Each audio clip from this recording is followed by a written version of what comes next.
Muito boa tarde a todos. Começava por agradecer ao magnífico reitor a presença nesta magnífica sala, tal como foi dito, que esta sala tem algo em comum com o nosso reitor, é magnífica, e foi dito aqui na mesa por Eurico Castro Alves, e muito bem.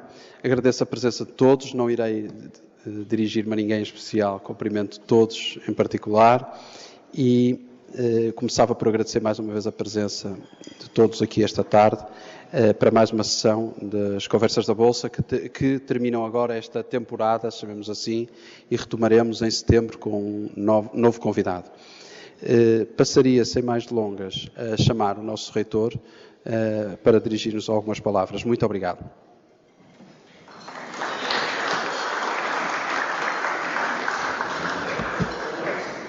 Bom, muito boa tarde a todos. Eu começo naturalmente por agradecer o convite que o nosso amigo Nuno Botelho me fez para estar presente nestas conversas. Cumprimento todos os presentes e agradeço o facto de se terem aqui deslocado para me ouvir. Espero que não fiquem defraudados. Quero-vos dizer que me estão a pôr uma responsabilidade grande em cima dos ombros, à qual eu tentarei corresponder. E devo-vos dizer que o nosso amigo Nuno Botelho, no momento em que me convidou, me deu total liberdade para eu escolher o tema sobre que iria falar. E naturalmente que essa liberdade é muito mais responsabilizante do que se ele me tivesse indicado um tema. Porque agora, naturalmente, ir-me-ão avaliar por aquilo que eu escolho sobre o que falar. E aquilo que eu escolhi sobre o que falar, dei o título genérico de A Universidade no Mundo Global. E porquê? Porque me parece que é um tema que pode interessar e deve interessar à Universidade, naturalmente, mas deve interessar também à Associação Comercial do Porto. E tentarei demonstrar-vos o porquê disso interessar também à Associação Comercial do Porto.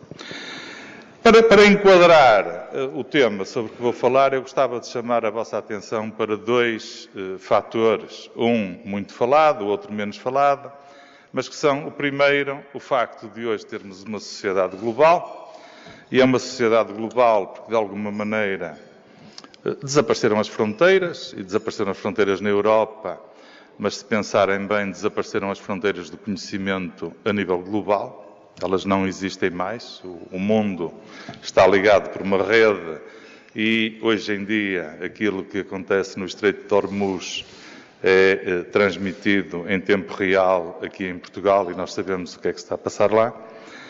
E o segundo fator é, nós assistimos em Portugal a um inverno demográfico que tem consequências imprevisíveis e que o país não está a encarar, em meu entender, de uma forma correta. Nós, para vos dar uma ideia do que é que está a acontecer no nosso país, tivemos uma redução de cerca de 15 mil alunos no 12º ano, em 2016-2017, e este ano letivo tivemos, em relação ao ano anterior, novamente uma redução entre 4 a 5 mil alunos no número de alunos que frequentam o ensino secundário. Quer isto dizer que as universidades e o país, de uma maneira mais geral, enfrentam dois problemas. O primeiro problema é o problema da redução do número de potenciais candidatos à frequência do ensino universitário, que, consequentemente, representa também uma redução nas pessoas que são formadas nas universidades e que possam satisfazer as necessidades do país, das empresas e da economia. E, por outro lado, temos um mundo global em que a circulação é cada vez mais facilitada, em que a circulação da informação é instantânea e em que aparecem novos players no mercado e que começam a ser competitivos no universo das universidades. Estou a falar da China e da Índia, que hoje em dia colocam universidades nos lugares cimeiros dos rankings e que, sendo fornecedores de estudantes para todo o mundo, são também angariadores de estudantes, nomeadamente a uma escala regional, onde conseguem captar estudantes que até agora circulavam no mundo e se deslocavam, sobretudo, em direção à Europa e aos Estados Unidos. Portanto, temos aqui alterações profundas nisto, alterações que se traduzem nesta concorrência que é hoje feita à escala global e em que as universidades têm que atrair talento e que, à falta de talento no interior do país, têm que atrair talento proveniente de outras fontes, como forma, primeiro, de garantirem que são sustentáveis, isto porque as universidades cada vez mais têm que ser capazes de gerar os seus orçamentos de funcionamento e, por outro lado, também garantir que satisfazem as necessidades do país. Ora, isto implica que as universidades evoluam e evoluam no sentido de serem competitivas neste mercado, por forma a atrair os estudantes de que precisam, ponto 1, e os estudantes de que o país precisa, ponto 2.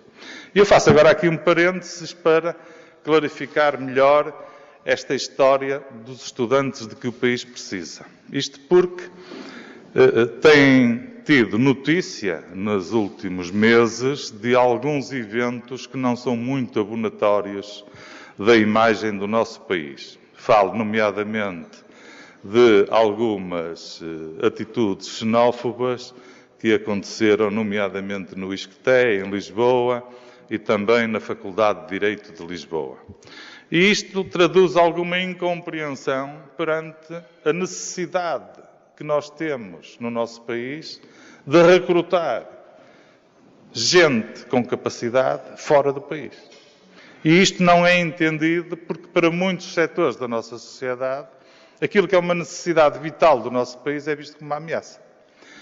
Eu dou-vos um exemplo, quer dizer, nós não temos hoje em dia qualquer capacidade de manter no nosso país os mais empreendedores.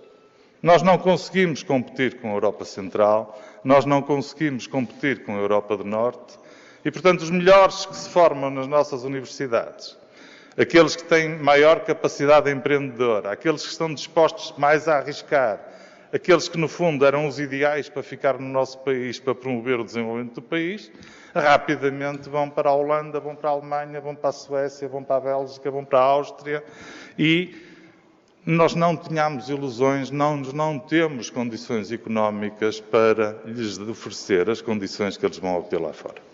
Nós podemos melhorar as condições que temos para lhes oferecer, mas não conseguimos competir com eles.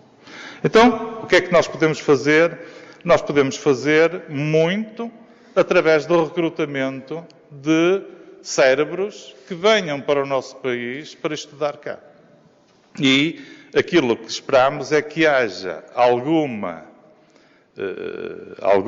sapiência da parte dos nossos empresários, no sentido de identificar os melhores e lhes oferecer condições que sejam melhores do que aquelas que eles têm, porventura, nos países onde são oriundos e que façam com que eles fiquem cá, porque o nosso país precisa deles. É uma ilusão nós pensarmos que os podemos dispensar, porque não podemos, e é uma ilusão pensar que o nosso país pode entrar na senda da inovação e do crescimento sustentado na inovação sem ter gente altamente qualificada, e para termos essa gente altamente qualificada temos que ter targets muito precisos, identificar muito bem quem são os países onde queremos investir. Eu não sou apologista de que devamos investir indiscriminadamente. Eu acho que devemos selecionar os países onde devemos ir fazer a nossa colheita, entre aspas, de estudantes, e devemos escolher países que, pela sua cultura, se aproximem mais da cultura do nosso país, sob pena de um dia destes, numa situação de emergência, depois termos que admitir todos com os problemas que se pode representar depois para a nossa sociedade. Mas dizia eu que, para conseguirmos desenvolver esta missão, que eu acho que é crítica para o futuro do nosso país, as universidades têm que ser competitivas. E o que é que significa hoje ser competitivo numa universidade? Não chega a ser bom. Uma universidade boa hoje é um conceito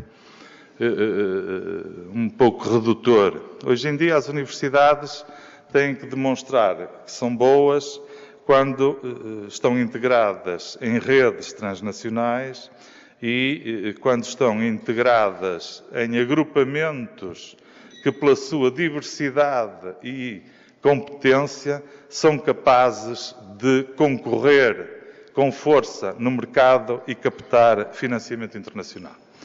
Dito isto, hoje em dia, uma universidade que fique sozinha está condenada a ser uma universidade regional. Não tínhamos ilusões relativamente a isso.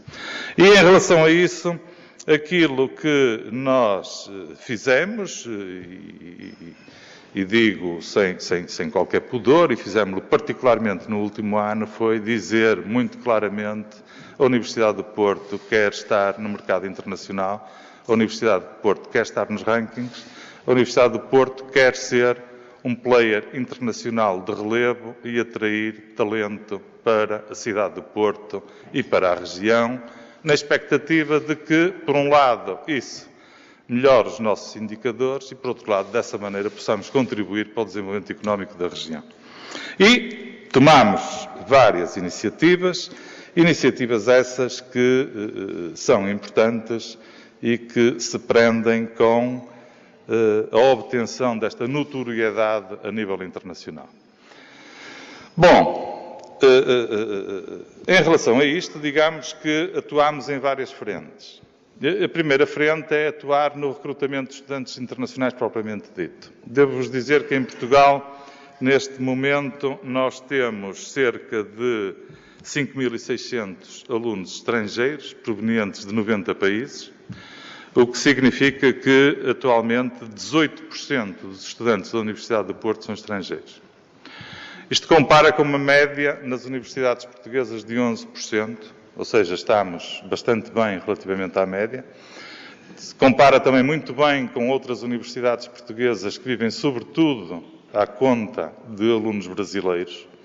É óbvio que os alunos brasileiros na Universidade do Porto também são uma componente importante, não podia deixar de ser. Há uma relação de afeto que naturalmente torna o relacionamento com o Brasil mais fácil, mas temos um número muito significativo de estudantes provenientes de outras origens. Eu diria que neste momento, nos 90 países que são os países que têm estudantes na Universidade do Porto, temos de tudo. Temos desde a Nova Zelândia e a Austrália, até Estados Unidos e Canadá, passando, imaginem só, por um estudante do Butão, que também está cá representado. Mas isso é pouco e nós queremos aumentar a esta percentagem de alunos internacionais e queremos aumentar essa percentagem de alunos internacionais porque isso é bom para a Universidade e porque é bom para a própria região. E temos tido, nesse aspecto, alguma facilidade que decorre do facto de o Porto ser uma cidade que é bem conotada a nível internacional. O Porto é considerada uma cidade segura, o Porto é considerada uma cidade bonita, o Porto é considerada uma cidade com bom ambiente e o Porto tem um problema complicadíssimo nas feiras internacionais, que é os estudantes chegam às nossas bancas e dizem: e onde é que eu arranjo alojamento se for para o Porto? E eu tenho tentado desmontar este problema, porque é um problema que tem sido explorado, em meu entender, de uma forma exagerada, e tenho-lhes tentado explicar que o Porto é uma cidade pequena, é uma cidade onde os estudantes estão concentrados nos 2 km² que são o centro da cidade, mas que a cidade é muito mais do que isso, e que se pensarem o Porto a uma escala europeia, não faltam alojamentos, porque não precisam sequer de sair dos limites da cidade para arranjar alojamento.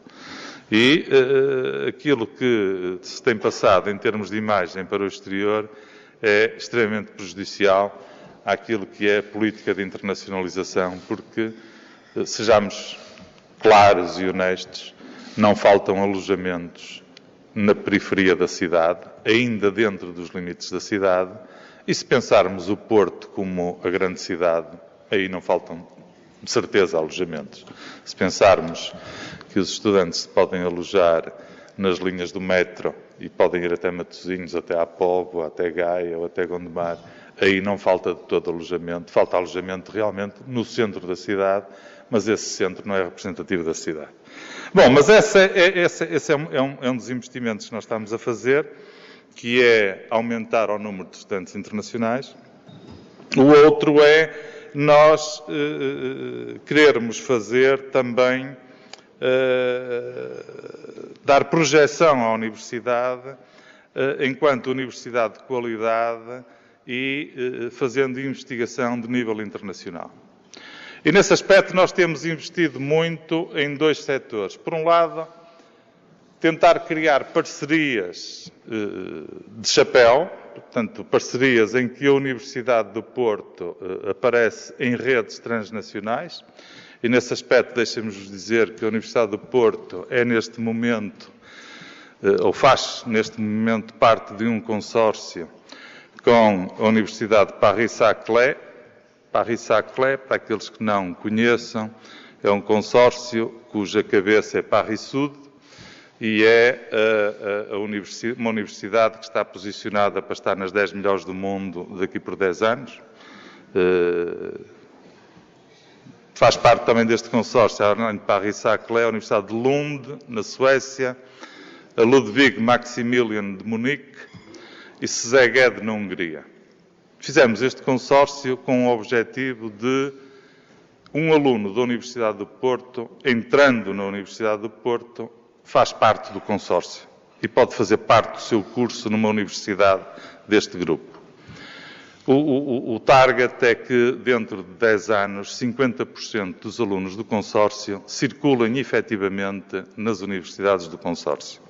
Nós temos, neste momento, essa pretensão. Concorremos a um programa da Comissão Europeia e nesse aspecto fomos pioneiros, fomos dos primeiros consórcios a entrar nesse processo.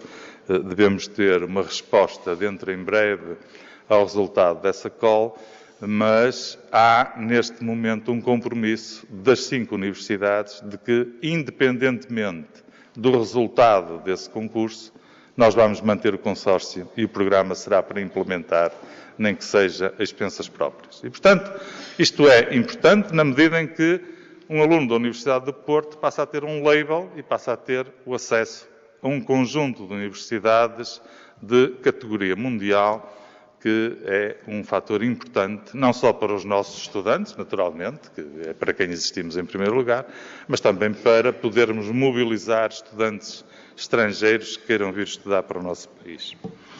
Em termos de investigação, nós temos também procurado dar aqui algum alento a novas formas de fazer ciência.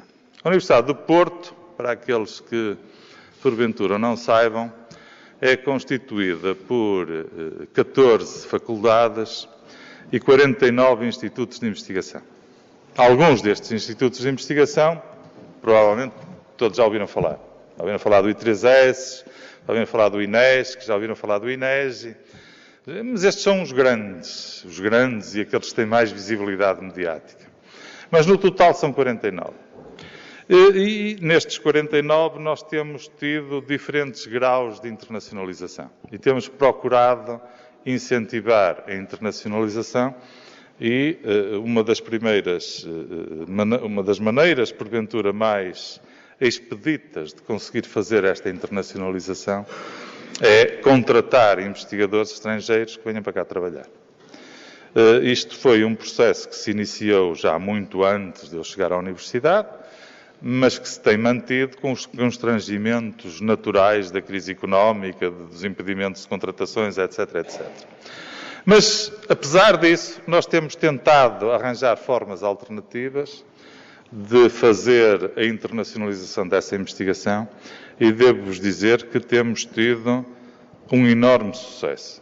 Nós, o mês passado, tivemos um projeto Teaming aprovado e para aqueles que não sabem o que é um projeto Teaming, este projeto Teaming, que é um projeto na área da biodiversidade, implica um financiamento de 75 milhões de euros.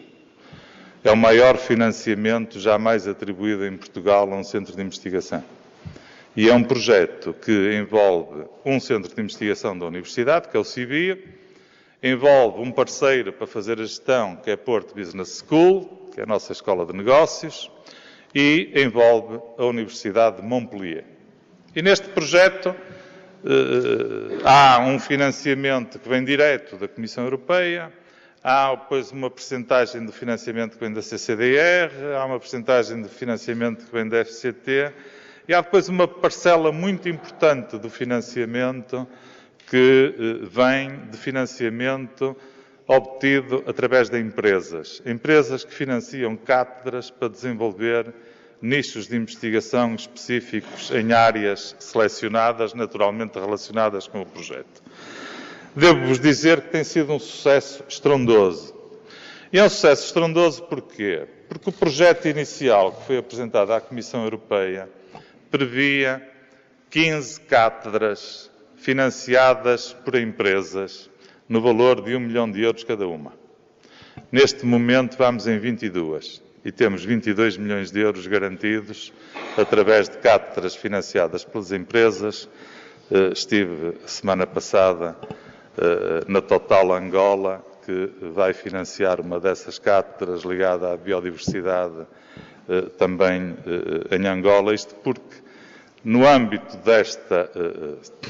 deste mundo global, este projeto de teaming aparece associado também a cátedras autónomas, desta feita não financiadas por empresas, mas financiadas pela União Europeia, e nesse aspecto, no mesmo dia em que ganhámos o teaming, está aqui o Ramon, da PBS, que é um dos responsáveis pelo sucesso do projeto. Já agora deixem-me-vos dizer, porque ele merece que se diga isso, o teaming foi o número 1 na Europa.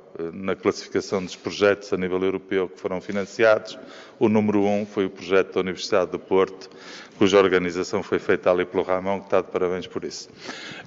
Mas no mesmo dia em que ganhámos o teaming, ganhámos também uma ERA-Share no valor de 2,5 milhões de euros para instalar um laboratório de investigação na área da biodiversidade em Lubango, em Angola, e portanto temos neste momento um pé no Lubango, estamos a instalar um laboratório lá, já tínhamos um laboratório instalado em Vinduque e, portanto, estamos a estender-nos para a África e devo-vos dizer que está a ser um projeto extremamente aliciante e que eu acho que é também uma porta aberta para alguém ir atrás de nós. Porque eu estive, perdão, este parênteses, eu estive há coisa de 3 semanas no sul de Angola e fui recebido de uma forma absolutamente incrível. É evidente que eu sei que deve ter contribuído para isso o facto do Kwanza se ter desvalorizado 80%. E, portanto, isso faz com que voltem a olhar para os portugueses de uma maneira um pouco mais condescendente do que olhavam anteriormente.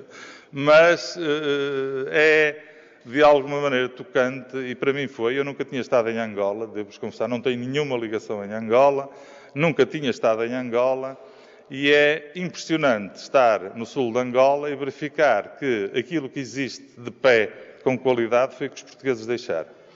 E uma outra coisa fantástica, porque a pedido do Governo da província da Huila, vamos lá fazer um museu de biodiversidade na antiga estação de comboios da Huila, com material que foi deixado pelos portugueses e que alguém, um tanto sabiamente, escondeu durante estes 40 anos e, portanto, não foi parar a Cuba nem à União Soviética. E, portanto, permanece na Huila e, para vos dar assim uma ideia da grandeza, nós neste momento temos em perfeitas condições de ser exposto ao público, na área da biodiversidade, um espólio de 92 mil peças que lá foram deixadas pelo Instituto de Investigação Científica de Angola.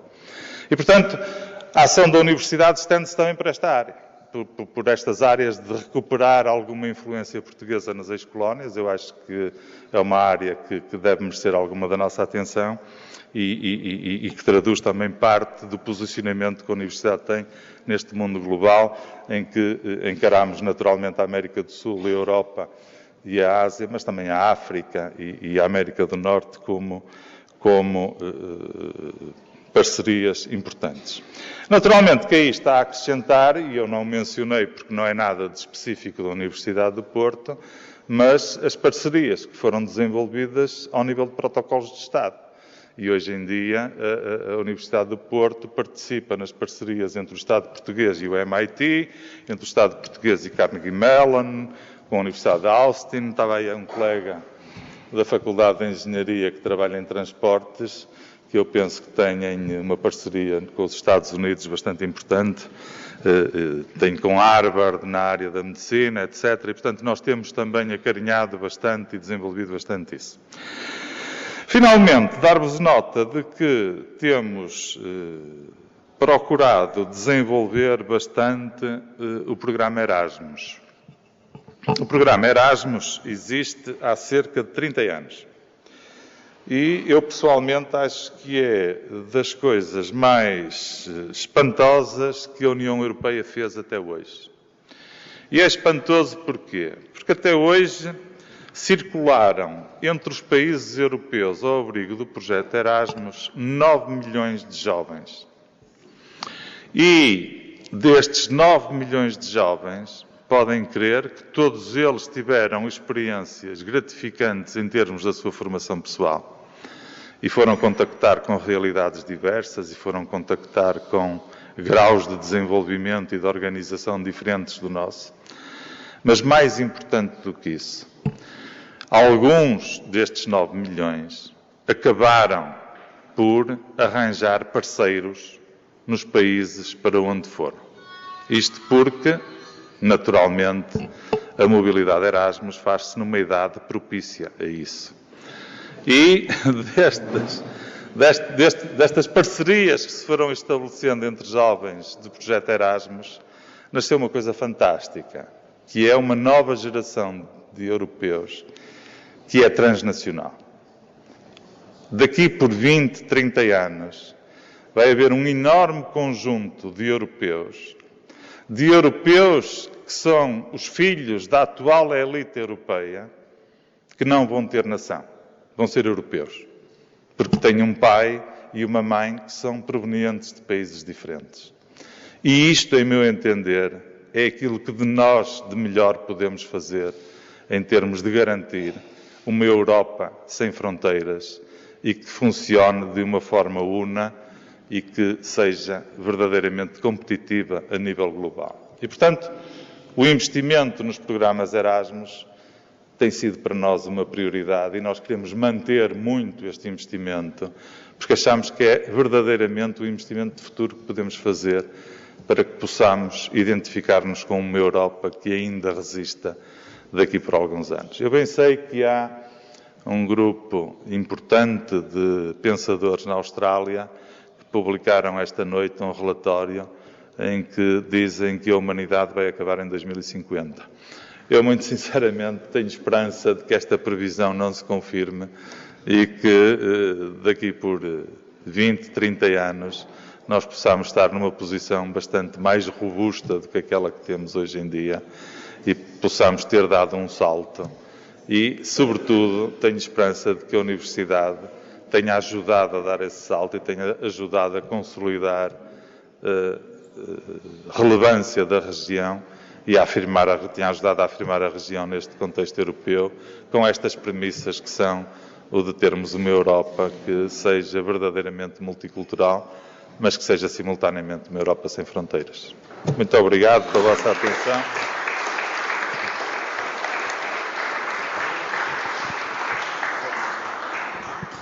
Estaria em si aberto um período de perguntas e respostas. O Sr. Reitor estaria disponível para um set de 3 perguntas. Quem quiser. Sei que João Pedro Videira, Presidente da FAP.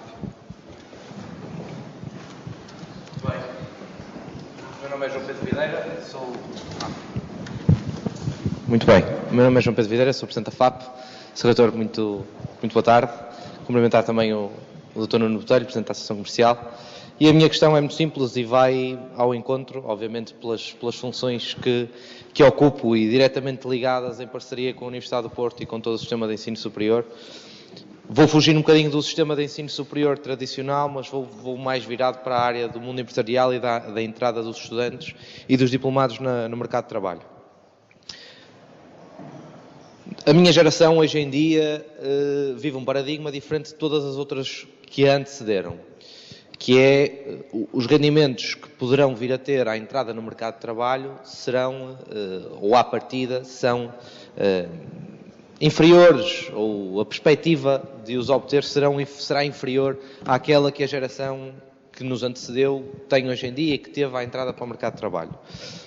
A articulação com o tecido empresarial, do tecido empresarial com as instituições de ensino superior tem sido determinante e, no caso do Porto, tanto com a Universidade como também com as outras instituições de ensino superior, tem tido uma forte ligação. O Sr. Reitor também já aqui o mencionou. Mas há algo que a nós, enquanto geração, que nos está a faltar e que na nossa perspectiva vai ao encontro de nós hoje em dia não estarmos a começar só agora a ser preparados para nos adaptarmos, e há certas áreas core que estão mais viradas para essa adaptação, seja a área da engenharia, seja a área das ciências económicas. Há outras que não, que nem tanto.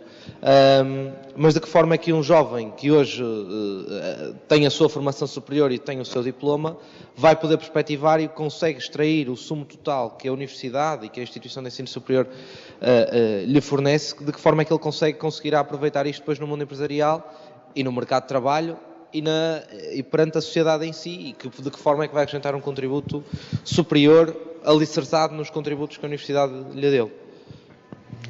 Muito bem, João. Eu vou começar por... é uma piada. Mas aqui há uns anos, estive numa reunião que era os problemas dos novos paradigmas. E há um indivíduo que vai fazer a conferência de abertura, que era um velho professor de Harvard, já com 80 e tais, e que resolve chegar ao microfone e diz: bom, pá, esta conferência é sobre os novos problemas. Pá. Eu devo-vos confessar que isto não me preocupa rigorosamente nada. E houve uma gargalhada geral na sala, e ele diz assim: não, mas não é por ser velho, é porque me consta que no dia em que o Adão foi expulso do paraíso com a Eva, lhe terá dito ao Eva: estamos tramados, pá, temos uma vida nova e novos problemas pela frente. E, portanto, pá, o ter novos problemas pela frente, aparentemente, é uma coisa que já vem do tempo do Adão e Eva. Quer dizer, não é nada de novo, nem é nada da tua geração, ó João. Porque todos nós enfrentamos problemas novos e todos nós temos... Pá, a minha geração, em relação à geração que me antecedeu, também teve problemas novos. Agora, os paradigmas vão mudando. E eu penso que aquilo que muda hoje em dia, sobretudo, é que aquilo que dizia no meu tempo o Agnelli, o Agnelli era o homem que era o patrão da Fiat, na altura era uma coisa importante. E ele um dia deu uma entrevista em que disse: eu não preciso que ensinem os alunos engenharia, ensinem-lhes as ciências básicas, que a engenharia estou cá eu para lhes ensinar. E eu acho que hoje em dia isso é mais óbvio do que nunca. Ou seja, o que é que os jovens hoje têm que saber? Um jovem tem que saber sair da universidade e tem que saber aprender. Fundamentalmente é isto. Porque ele vai ter que aprender ao longo da vida e vai ter que aprender competências. E a universidade não pode ter a pretensão de lhes ensinar coisas. Tem que os ensinar a pensar, tem que os ensinar a validar a informação, tem que os ensinar a raciocinar. E depois, a seguir, eles vão aprender ao longo da vida. E hoje em dia isso é mais importante do que nunca. Sempre foi importante. Hoje em dia é mais importante do que nunca. E, portanto, o que é que eu acho que vai acontecer? Eu acho que as universidades vão ter que dar um salto grande em frente. E porquê? Porque há 20 anos atrás, e estão aqui vários universitários que não me deixam mentir, fazia-se um curso para engenheiros de relógios ponteiro das horas. E depois havia um curso de engenheiros de relógios ponteiro dos minutos. E a seguir havia um mestrado para tratar de ponteiro dos segundos. E isso hoje acabou, quer dizer, isso hoje em dia não tem sentido nenhum. Nós temos que fazer pessoas de banda larga, com cabeça arrumada a saber pensar. E depois as pessoas vão ter que fazer cursos e vão ter que perder uma outra ilusão, que é a ilusão de que vão trabalhar naquilo em que se formaram. Que é uma ilusão muito grande que ainda existe na nossa sociedade. Eu hoje em dia vivo rodeado de licenciados em Direito, mas não quero que sejam advogados, quero que sejam licenciados em Direito, porque interessa-me aquela cabeça formatada para saber interpretar regulamentos, leis e aplicar esse tipo de coisas. Eu não quero que eles vão para a barra de tribunal, não é esse o objetivo. Assim como um indivíduo que se forma em História, provavelmente hoje em dia vai ter que pensar que não vai ser professor de História, mas vai poder ser muitas outras coisas se tiver mente aberta para poder encarar. E se ele tiver mente aberta, de certeza que vai haver muitos lugares nas empresas, vai haver muitos lugares na banca, vai haver muitos lugares em muita coisa onde eles podem ser realizados e obter a sua realização pessoal. Agora, eu acho que o que vai ser desta geração vai ser uma geração que naturalmente vai viver com um grau de incerteza muito grande, que não é o que teve a minha geração. Devo confessar que por aquilo que vou contactando com os jovens, e até mesmo com os meus filhos, percebo que isso não é um problema para eles, porque eles já estão formatados nesse sentido. A incerteza já faz parte da vida deles e já é uma variável inerente à sua forma de estar no mundo. Agora, sobretudo, vão ter que ter mente aberta para poder aproveitar todas as oportunidades que lhes surgirem, mesmo que por vezes não sejam as oportunidades mais imediatas, que não seja aquela oportunidade que ele achava que era o ideal para ele. Porque ele, se aproveitar essa oportunidade, depois vai conseguir encontrar caminhos onde vai encontrar a sua realização pessoal pela certa. E, portanto, eu acho que é muito essa alteração que tem que ser feita hoje em dia. Ou seja, eu diria que os jovens de hoje em dia não se podem deixar influenciar pelos ideais dos pais. Têm que ter os seus próprios ideais e adaptar-se ao mundo atual, porque os pais viveram num mundo onde havia muito mais certezas do que aquilo que existe hoje em dia. E se eles se deixarem influenciar demasiado pelas certezas dos pais, vão ser certamente muito infelizes.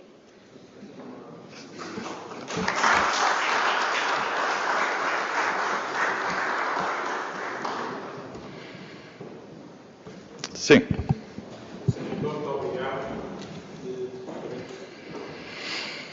O Sr. Reitor mencionou a questão da internacionalização, do ambiente crescentemente competitivo entre as universidades, as alianças.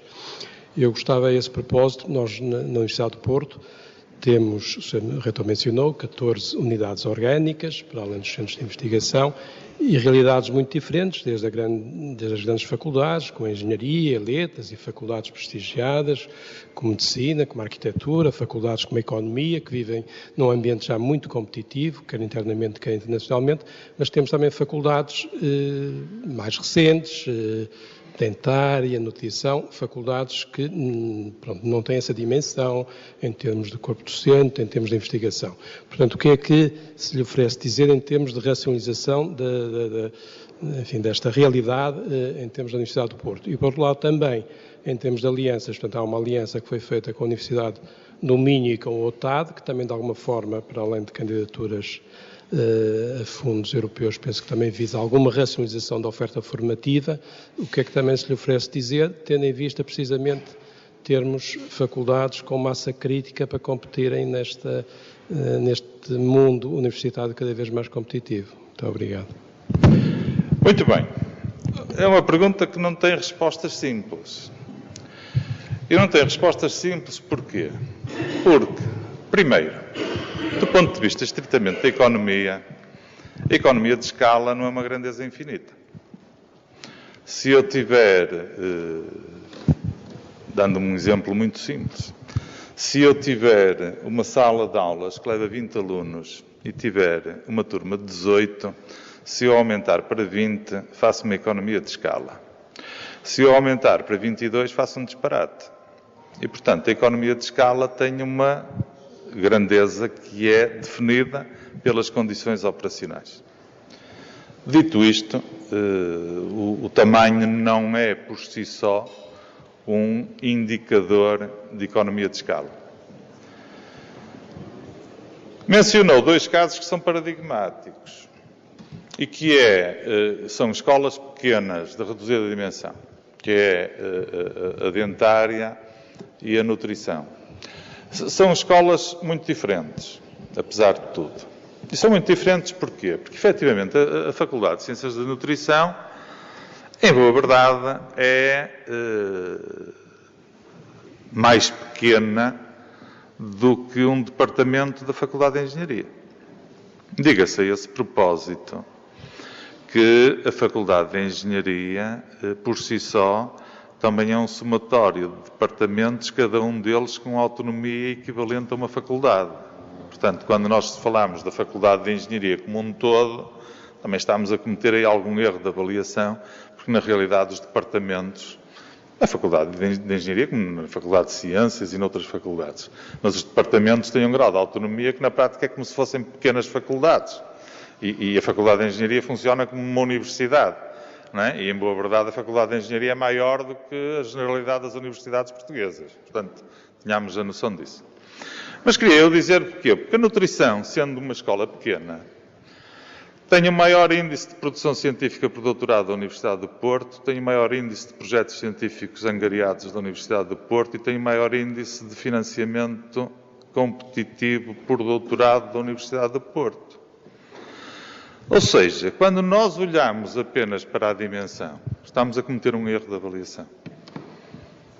Diz-me assim, mas eles podiam obter esse mesmo sucesso fazendo parte de uma escola maior. É verdade, obviamente que é verdade. Agora, eu não tenho, nem a Universidade do Porto tem razões para desacreditar da Faculdade de Ciências da Nutrição, porque eles, apesar de ser pequenos, são competitivos no mercado deles.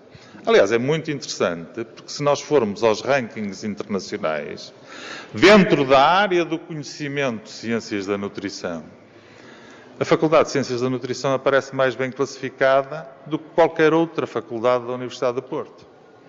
E, portanto, temos que ter algum cuidado quando fazemos apreciações genéricas e temos que olhar para as coisas com alguma conta, peso e medida e tentando comparar aquilo que é comparável e avaliando o desempenho.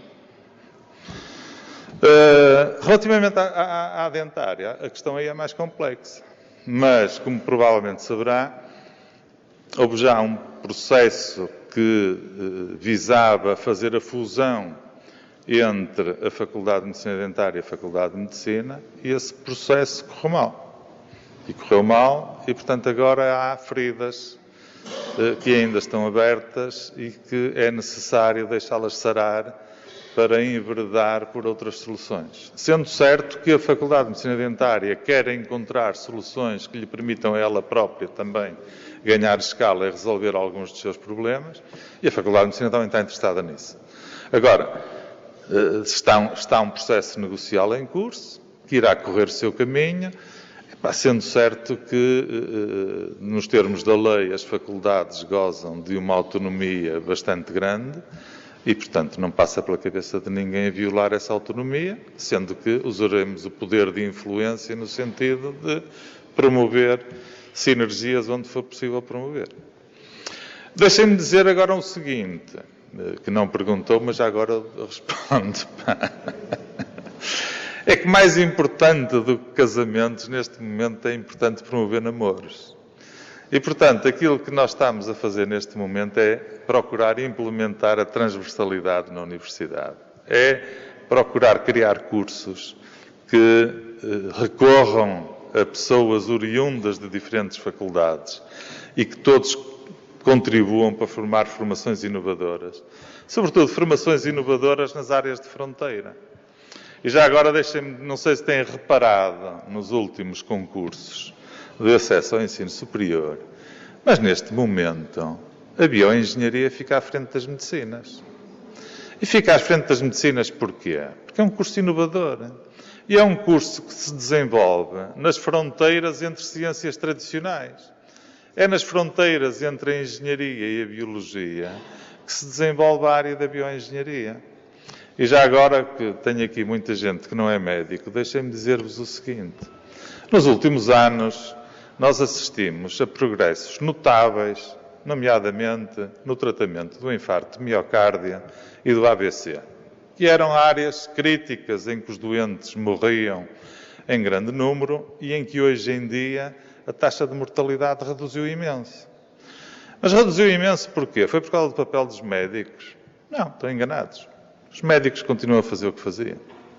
Agora, Há redes de comunicações eficazes, há centros de tratamento de informação com algoritmos que permitem decidir o tipo de transporte que é oferecido ao doente, há redes de comunicações que permitem que os transportes cheguem ao doente com eficiência, há gestão centralizada de salas para tratamento dos doentes e, portanto, um doente pode ter um infarto em frente ao Hospital de São João e vir um helicóptero para o transportar para Coimbra, se a sala do bloco no São João estiver ocupada.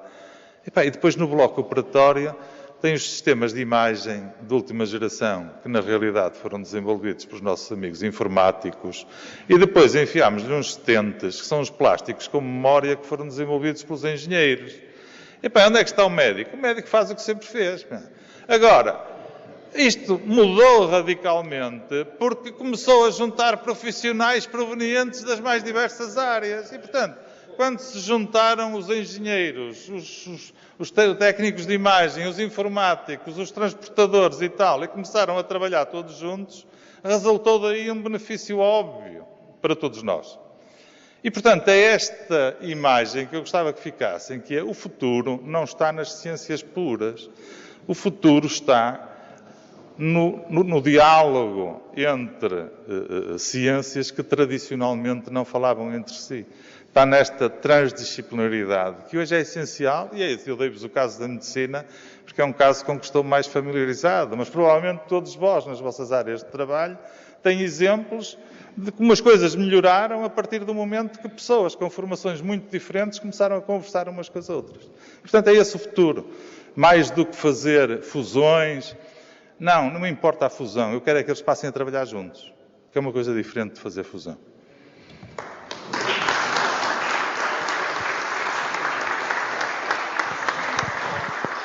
Muito bem, e é com esta imagem, acho que muito feliz, que terminamos mais uma sessão das Conversas da Bolsa às 3 horas em ponto, como habitual. Muito obrigado a todos e até setembro. Muito obrigado. Muito obrigado. Muito obrigado.